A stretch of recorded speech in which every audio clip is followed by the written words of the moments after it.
Here's the third stumbling block. When we craft a message and we're speaking one to many, not one to one. What that could sound like is, hey, I wanted to let everybody know. Even if you're sending this email out to 1,000 people that are on your list, here's something really big to keep in mind.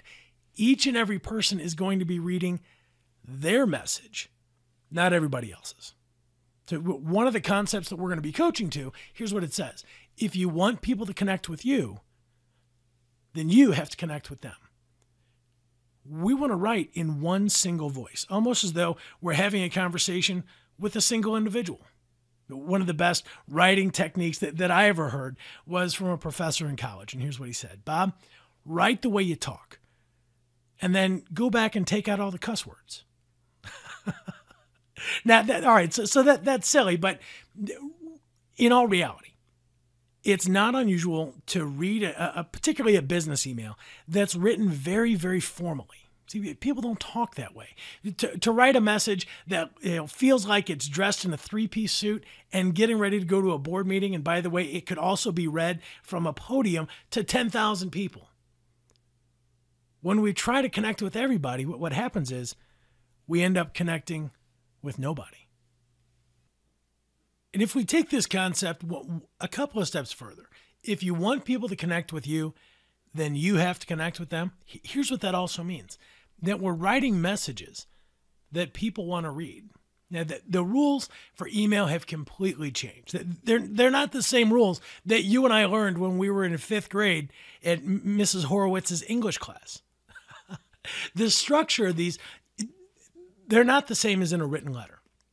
One of the things that I did to actually get ready for this coaching session was I went out and I took a look at some of the emails that I receive on a daily basis to use as an example. Now, the example that I'm using here is an email that I received, looks like from a health insurance company. And one of the things, if you look on the slides, that you'll notice is that it's paragraphs long. And these paragraphs are structured, I guess, the way they're supposed to be, right? 3-4 sentences long. And they also include a bunch of what we call industry jargon. So let me stop right there. Does your industry have any buzzwords or jargon that people tend to use?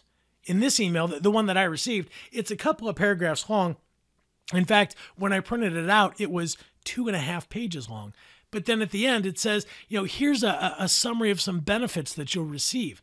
And it has all kinds of phrases and acronyms in there that I don't know what they mean. PSA, AM Best Insured Rating, 4-tiered RX plan. The problem is, I don't know what the heck any of that means. When we think about this concept, if we want people to connect with you, then you have to connect with them. Part of that responsibility is making sure that we're speaking their language. Now, that's a whole nother session for some other time. But the main takeaway here is go back and take a look at some of the emails that you send out and ask yourself, is the average person, are they going to understand what the heck we're talking about? Now, buzzwords and industry jargon, it's kind of seductive because everyone that you know talks this way. Everybody that you work with, they understand exactly what you mean when you say 4-tiered RX plan.